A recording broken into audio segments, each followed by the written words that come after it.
Assalamualaikum warahmatullahi wabarakatuh. Semoga anak-anakku sehat semuanya. Ya, berkah diberikan rezeki yang halal menjadi anak soleh solehah. Anak-anakku, kembali lagi kita berjumpa pada kegiatan belajar dan mengajar secara daring, ya online, karena kondisi yang harus menjadikannya seperti itu. Semoga meskipun keadaan seperti ini, kalian bisa khusyuk dan pembelajaran kita bisa mendapatkan keberkahan, dan kita semuanya harus berdoa supaya pandemi, supaya COVID-19 yang sudah hampir mau 1 tahun bisa segera hilang dari permukaan bumi ini. Nah, ketemu lagi dengan pembelajaran ilmu pengetahuan sosial, yang mana kita pada pertemuan kali ini melanjutkan pertemuan sebelumnya, yaitu masih bab pertama, interaksi keruangan dalam kehidupan di negara-negara ASEAN. Kalian pada materi sebelumnya sudah belajar mengenal negara-negara ASEAN, Indonesia bentuk negaranya apa, Thailand bentuk negaranya apa, mata uangnya apa. Masih ingat semuanya kan? Apabila lupa, silahkan kalian membaca lagi.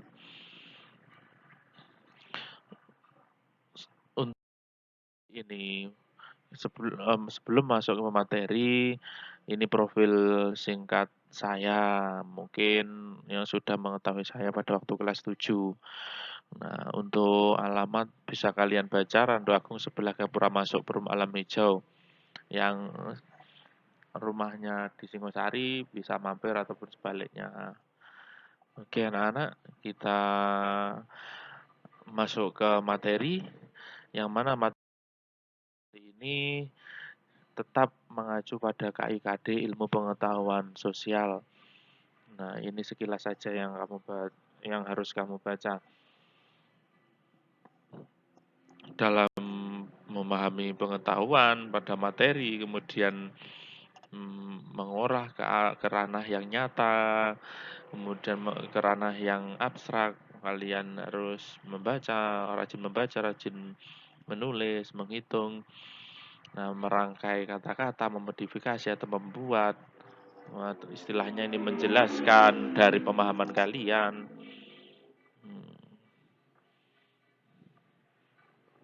Nah, hari ini yang bertujuan untuk mampu memberikan contoh-contoh dokumentasi bentuk kerjasama antara negara-negara ASEAN. Dari indikator pencapaian ini kalian sudah bisa memahami bahwasannya interaksi antar negara-negara ASEAN. Anak-anak, kerjasama antar negara-negara ASEAN, interaksi antar negara-negara ASEAN terjadi tidak hanya untuk hal-hal yang sifatnya seremonial saja, melainkan seluruh ranah baik seremonial maupun pendidikan maupun keamanan, itu semuanya ada bentuk kerjasamanya antara negara-negara ASEAN. Nah, tujuannya apa sih? Kok ASEAN harus bekerja sama, Pak? Tujuannya menjalin hubungan baik antara negara-negara ASEAN untuk mencapai tujuan tertentu, anak-anak. Yang mana tujuan tertentu tersebut sifatnya harus menguntungkan bagi negara itu sendiri. Misalkan negara Indonesia bekerja sama dengan Malaysia, dengan Singapura, maka sifat untung itu harus didapatkan oleh Malaysia, oleh Singapura, oleh Indonesia sendiri. Nah, selain tujuannya itu, ada lagi mempercepat pertumbuhan ekonomi. Kalau itu ekonomi tumbuh, otomatis rakyatnya bisa dibilang tergolong sejahtera. Kemajuan sosial, perkembangan kebudayaan dan wilayah melalui usaha-usaha bersama antara negara-negara ASEAN. Selain itu juga memajukan perdamaian, stabilitas negara dengan saling menghormati. Jadi antara negara-negara ASEAN tidak boleh membuat gaduh atau membuat konflik. Kalau toh akan terjadi konflik, harus segera diselesaikan. Untuk bentuk-bentuk interaksi antar negara-negara ASEAN, digolongkan menjadi tiga macam. Ada bentuk interaksi sosial dan budaya, atau ada bentuk kerjasama pendidikan, ada bentuk kerjasama dalam bidang politik dan keamanan. Nah, anak-anak untuk mencapai kerjasama tersebut ada faktor pendorong dan penghambatnya. Dan juga supaya kerjasama ini bisa terjalin erat, maka ada upaya-upaya untuk peningkatan kerjasama. Oke, setelah ini kita akan melanjutkan tentang faktor pendorong dan penghambat.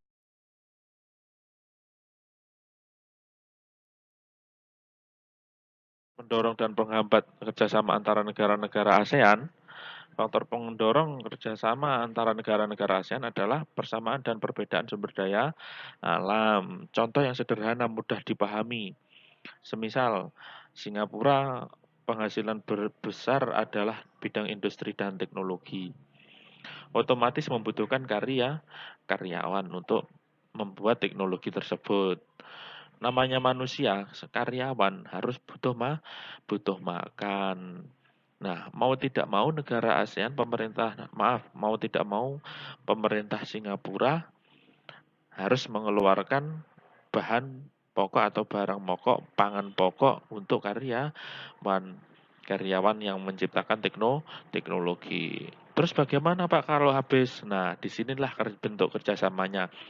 Kalau habis, maka pemerintah Singapura akan mengimpor barang pangan pokok dari negara lain, bisa Thailand, bisa Indonesia. Inilah ada keunggulan bidang teknologi, ada keunggulan bidang pangan, saling kerjasama. Persamaan dan perbedaan wilayah. Persamaan dan perbedaan wilayah. Ada wilayah yang tidak memiliki garis pantai seperti contoh Laos. Nah, itu kalau rakyatnya mau makan ikan, kalau mau mengkonsumsi ikan laut khususnya, maka harus mengimpor dari negara yang menghasilkan ikan laut. Perbedaan perkembangan teknologi. Negara yang teknologinya pesat seperti Singapura dan lain-lain, Singapura khususnya, itu mau tidak mau harus bekerja sama, harus membantu negara yang membutuhkan teknologi. Persamaan dan perbedaan budaya. Ini pertunjukan anak-anak. Nanti di slide-slide selanjutnya akan langsung ada gambar contohnya untuk tujuan dari persamaan dan perbedaan budaya itu sendiri bagi negara-negara ASEAN. Keunggulan bukan mengunggulkan negaranya, bukan berarti saingan, melainkan sama-sama membantu untuk melestarikan. Kemudian ada faktor penghambat anak-anak. Apa sih Pak yang menghambat kerjasama antara negara-negara ASEAN? Terjadi bencana. Misal kalau ada bencana tsunami di salah satu negara ASEAN, biasanya anak-anak ini wisata asing yang mau masuk di negara tersebut, negara yang terdampak tsunami akan menurun. Kenapa kok bisa menurun? Karena wisata asing khawatir kalau sewaktu-waktu ada tsunami susulan. Kemudian ada peperangan. Peperangan itu juga yang menjadikan bencana bagi negara tersebut. Siapa sih yang menginginkan perang? Kan tidak ada. Otomatis kalau ada suatu negara yang perang, kemungkinan besar wisata asing tidak mau masuk ke negara tersebut.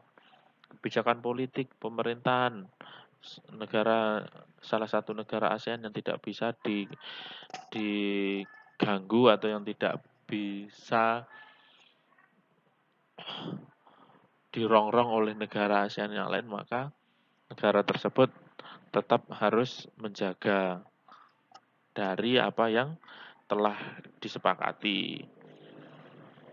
Perbedaan kepentingan masing-masing negara kan pasti berbeda. Kalau kepentingan tertutup, otomatis negara lain kan tidak boleh mengganggu.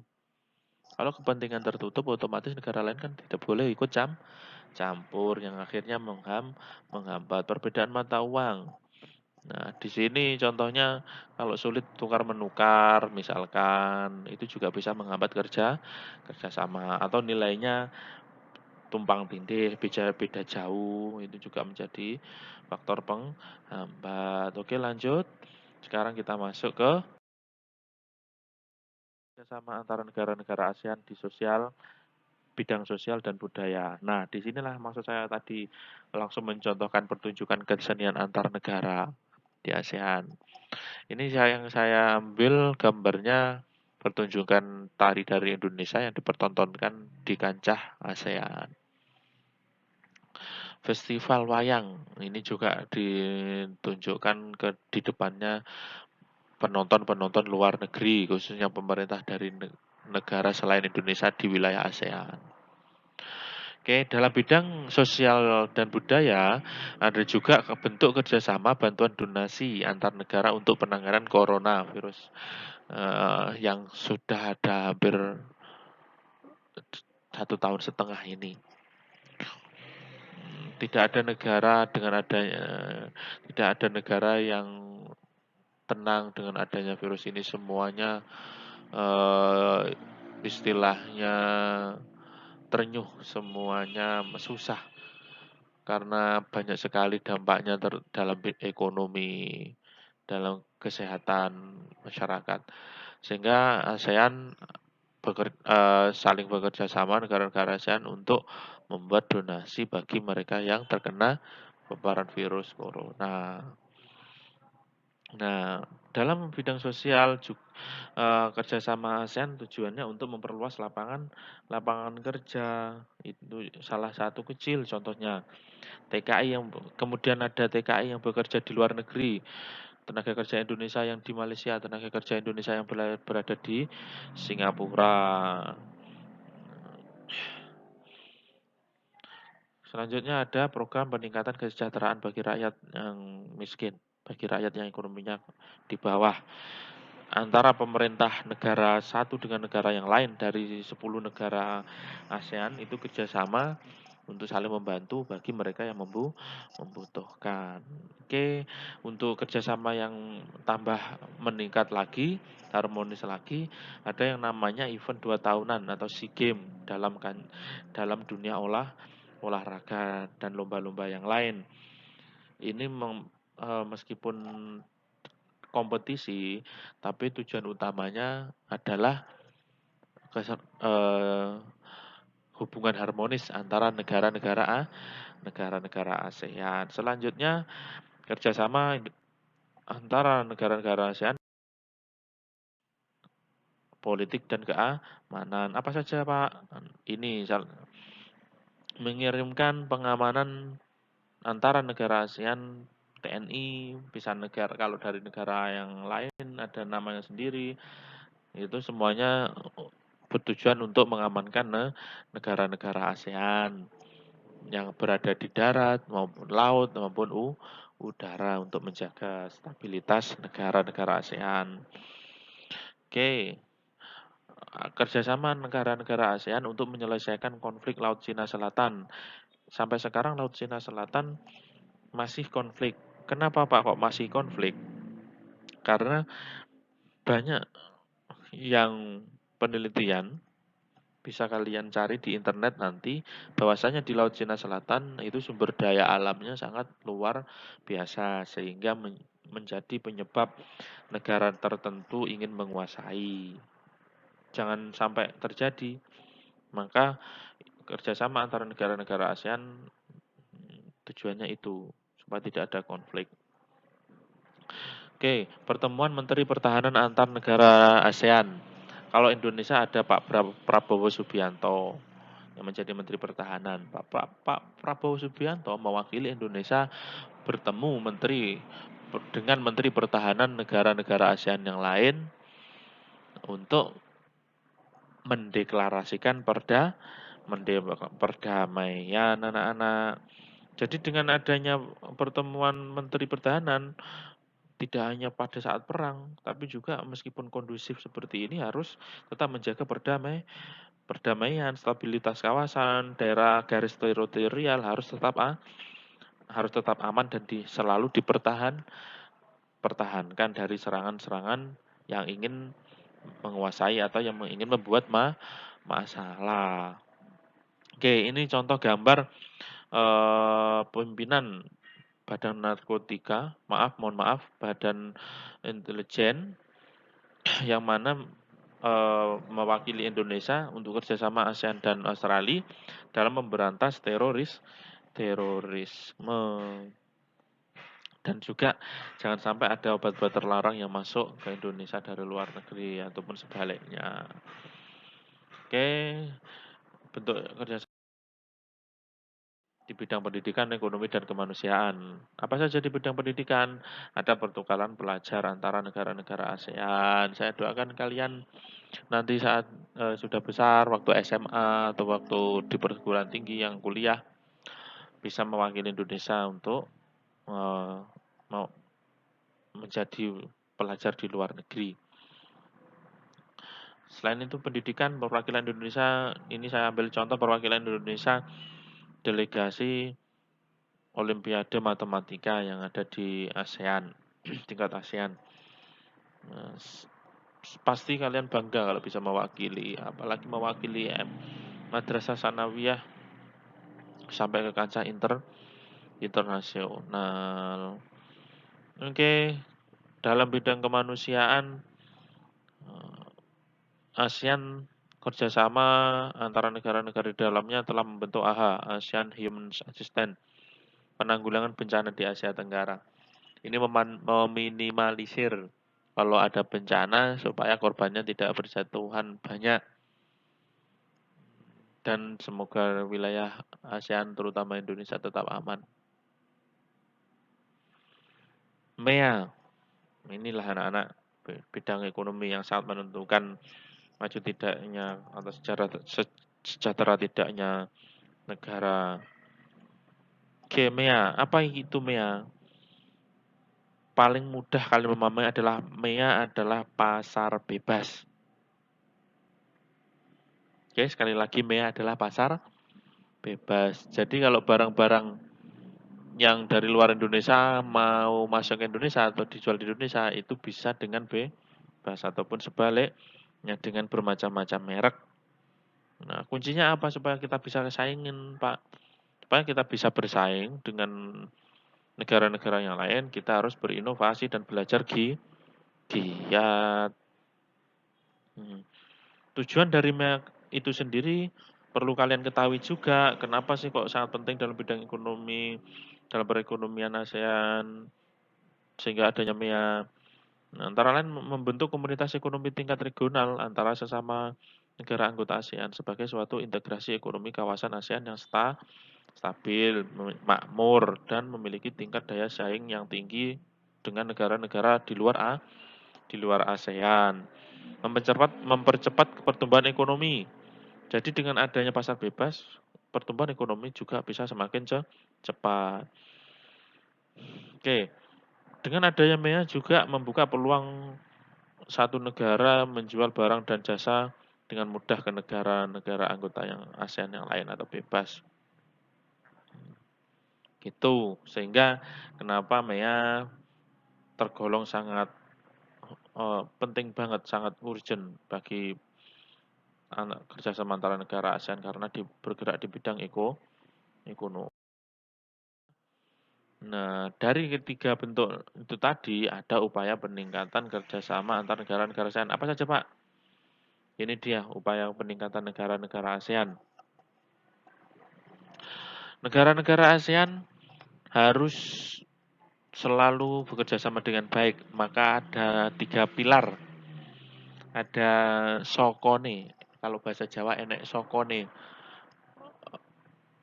Rumah kalau mau kokoh maka sokone harus kokoh, tiangnya harus kokoh. Apa saja tiang yang harus kokoh, kerjasama yang harus kokoh di ASEAN? Yaitu kerjasama politik dan keamanan harus kokoh. Kemudian perekonomian harus kokoh. Kerjasama sosial budaya harus tetap terjalin dengan baik. Tidak boleh mengaku-ngaku. Maksudnya gimana Pak? Tidak boleh mengaku-ngaku. Misalnya Indonesia punya kesenian wayang. Tidak boleh negara lain di wilayah ASEAN mengaku bahwasanya wayang itu milik negaranya. Karena sudah menjadikan hak milik punya Indonesia. Upaya peningkatannya menjadi pendorong supaya meningkat terus kerjasama antar negara ASEAN. Negara-negara ASEAN harus kompak, konsisten, keterbukaan, saling memiliki, saling menghormati, kesetiaan kawan, sosial, saling membantu. Kemudian dari faktor pendorong, dari pilar tersebut, maka stabilitas kawasan Asia Tenggara akan terjamin secara terus-menerus. Pemenuhan kebutuhan di kawasan Asia Tenggara akan terjamin. Tidak ada yang namanya kekurangan. Kekurangan kalau kerjasama semakin baik, tidak ada bermasalah, stabilitas negara terlindungi. Oke anak-anak, sampai di sini dulu, mulai dari bentuk-bentuk interaksi antar negara-negara ASEAN, kemudian faktor pendorongnya apa sih, faktor penghambatnya apa sih, kerjasama antar negara ASEAN, sampai apa upaya pemerintah, apa upaya rakyat, apa upaya negara untuk kerjasama tetap solid, tetap terjalin, tetap aman, sehingga antar negara-negara ASEAN atau di negara wilayah ASEAN tidak ada permasalahan. Anak-anak, untuk evaluasi hari ini di slide sebelumnya kalian sudah membaca bahwasanya mendokumentasikan atau kalian diminta mencari dokumentasi atau contoh dari interaksi negara-negara ASEAN yang lain yang belum saya contohkan, yang ada gambar-gambarnya itu. Nah, untuk lebih jelasnya kalau di LK atau di buku tulis, di buku paket atau di UKBM, bisa kalian baca untuk lebih memahami. Halaman 31 itu ada di LK, 32 di LK, 33 dan 34 itu halaman di LK untuk lebih memahami materi yang barusan kita pelajari. Nah, dan hasil dari dokumentasi yang kalian dapatkan bisa kalian fotonya bisa kalian tempel di buku tulis, kemudian dikasih penjelasan ini bentuk kerjasama apa atau contoh kerjasama apa, kemudian difoto dan bisa dikirim ke e-learning atau blognya Pak Ihsan. Oke, itu saja anak-anak pertemuan daring via online kali ini. Semoga kalian tetap sehat selalu dan bisa lancar segala bentuk tugas. Kita belajar menjadi orang yang lebih baik. Demikian anak. Assalamualaikum warahmatullahi wabarakatuh.